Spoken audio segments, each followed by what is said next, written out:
Welcome to Module 3. Our subject is the market. Upon completion of this module, you will be able to conduct primary and secondary market research, gather industry information, gather data for a customer profile, gather data on the competition, describe the industry, develop a customer profile, develop a competition profile, identify target market and its size, and finally, estimate market share.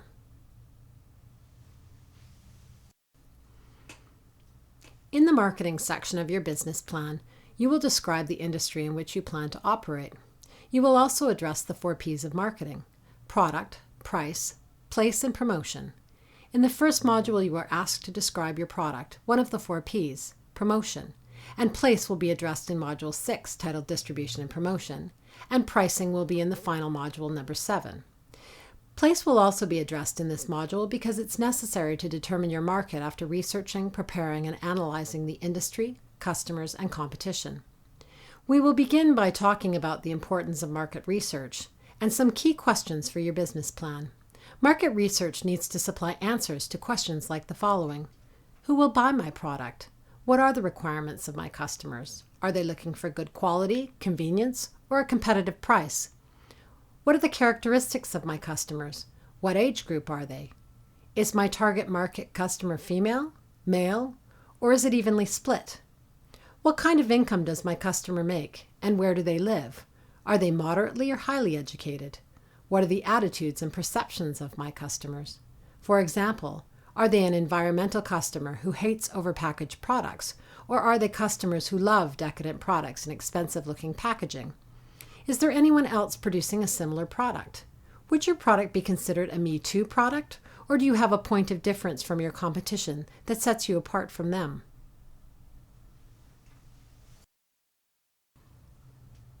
Are there any specific or even general marketing constraints? For example, if you were to produce a product that had a health claim like low sodium or a protein drink, do you know if you're allowed to make a health claim? Do you understand the process you must follow for that health claim to be approved on your packaging? Is the market saturated, or is there room for more operators? For example, years ago, when soy beverages hit its peak, there was an abundance of brands on the shelf, and it became a price and space war to get competitive products on the shelf because there were simply too many brands competing for the same shelf space. Finally, is the market for your products expanding or declining? We can take the soy category again as an example of a market that has matured and is somewhat in decline. Negative press over soy has impacted its ability to grow as it once did, and it does not have the same growth potential as a result. Now we're going to talk about the 2 types of research, primary and secondary. Primary research is first-hand information.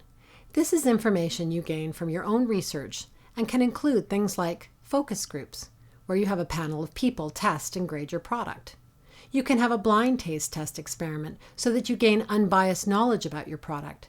You can also survey the public to find out further information on your potential customer. Secondary research is using published and prepared materials by sources other than yourself.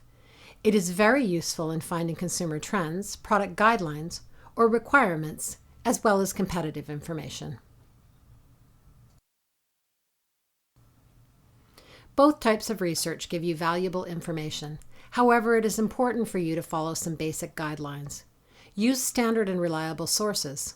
When looking on the internet for sources, the standards are government sites, trusted marketing sources such as Data Monitor, AC Nielsen, the Organic Trade Association, and National Association for the Specialty Food Trade, just to name a few.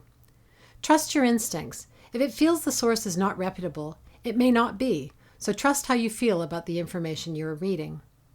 Analyze the information you gather. Get professional advice when you need it.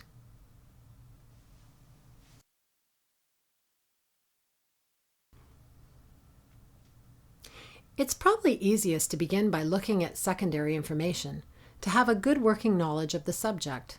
Once you have the working knowledge, you would be ready to search other information through primary research. Press pause and complete the above list of research methods you would like to use for your product. You can use the resources and links at the end of this module to determine your secondary research choices. For primary, you can lay out all of the ways you can access the needed information firsthand. Now we're going to talk about the industry. Researching the industry will give you ideas on how you can compete and succeed in the industry. You will gain an understanding of the industry sectors like manufacturing, retail, services, wholesale, and transportation. The size. What are the sales volumes and amounts? How many competitors are there, and how profitable is it? The industry trends. Is it new, growing, mature, or in decline? Distinctive characteristics. Are there a few dominant suppliers, or is it heavily regulated, for example? Are there opportunities for entry and growth? What are the industry challenges? And finally, where will you fit into this industry?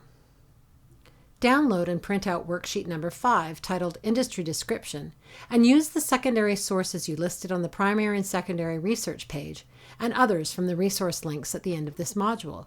Complete the research finishing worksheet number 5 to be added to your business description section of your business plan binder.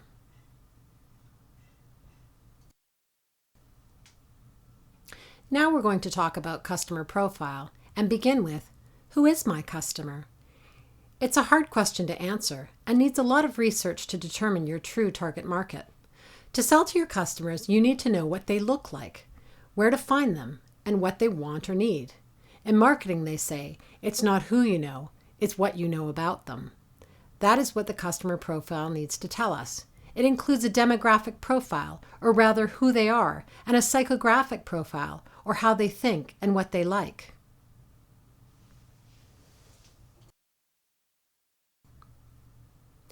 Demographic information can be gathered from secondary sources, such as Statistics Canada or BC Stats. Having the demographic information is a good way to get a general idea of a target market before doing a survey.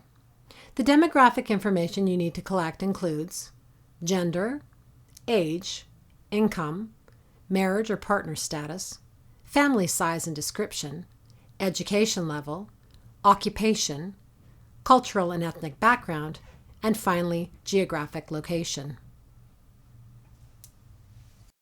Once you have identified the demographic group, then you turn your attention to the potential customer's psychographic profile that encompasses the customer's characteristics or opinions on your product. This can be done through surveys, talking to people, or observation. For example, watching what a customer takes off the shelf.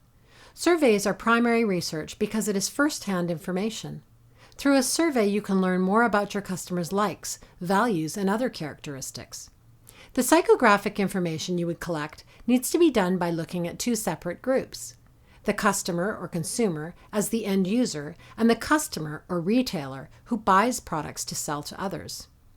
The psychographic information you would collect through surveys and other means if the customer is the end user include what they read, where they go, activities and interests, purchasing profiles, and possibly organizations they belong to.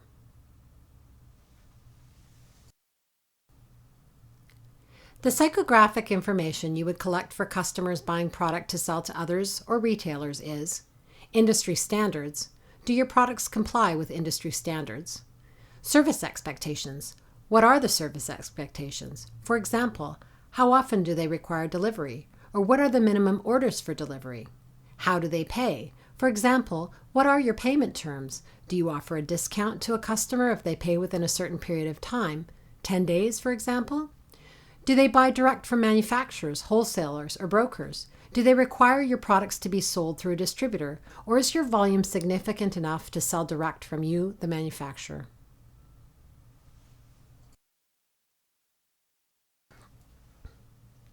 Once you have determined the basic psychographics of your customers, both the end user and the retailer, you will need to consider some additional questions regarding the retail customer, such as, how often will my product be purchased? This is important information to determine timelines for producing and forecasting of your finished product. How much will they purchase each time? It's critical to set minimum order amounts for your customers to ensure efficiency in production, inventory, and delivery of product. Not setting a minimum order can hurt your cash flow, increase your administration, and negatively impact your product sales, forecasting, and production. What are my customers' particular needs? For example, do they require my products to go through a distributor, or may I sell to them directly? Do they require delivery more than once a week? What amount is my customer willing to pay? For example, do I understand what margin my customer needs to make for my product and what price he needs to sell my product at to satisfy his customers as well as his bottom line? Now that you have a better understanding of how to create your customer profile, download worksheet number 6 titled My Customer and write a 2-paragraph description of your customer. See examples at the top of the worksheet. Once you have completed worksheet number 6, place it in the marketing section of your business plan binder.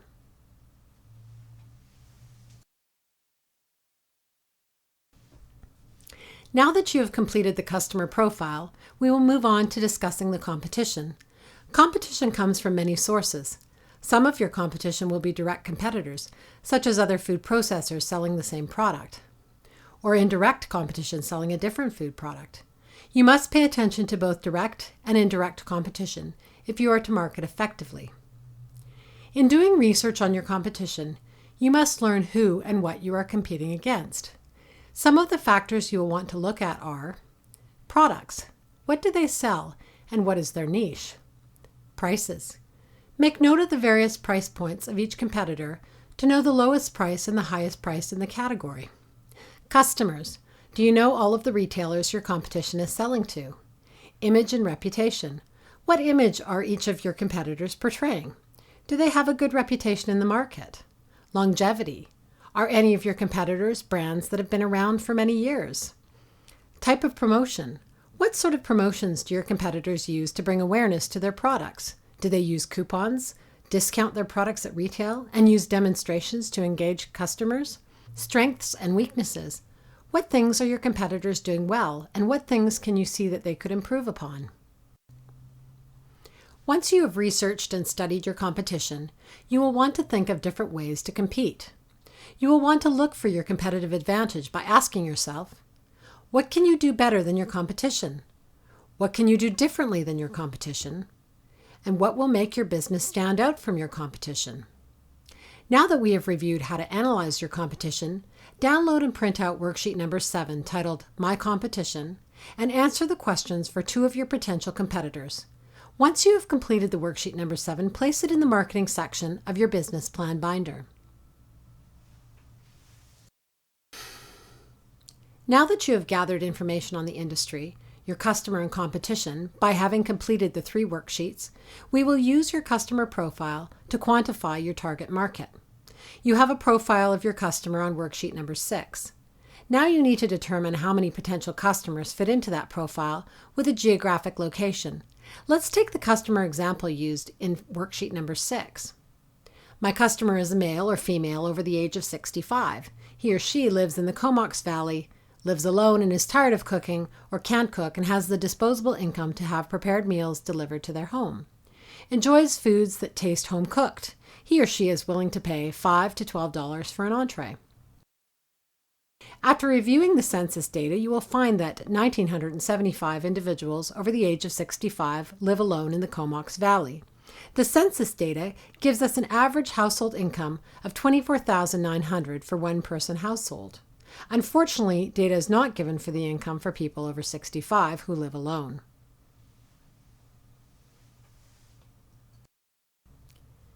What does this information tell us? It tells us that there are 1,975 potential customers in the Comox Valley, and we don't know the income of the people living alone over 65. What additional information is needed to better quantify the number of potential customers? Income levels for people living alone over the age of 65, and disposable income. For a fee, agencies such as Statistics Canada or Small Business BC will prepare a profile that gives more information on potential customers in specific areas.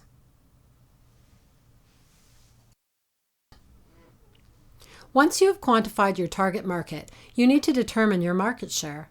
Market share is the amount of your sales as a percentage of total sales of that product within a market.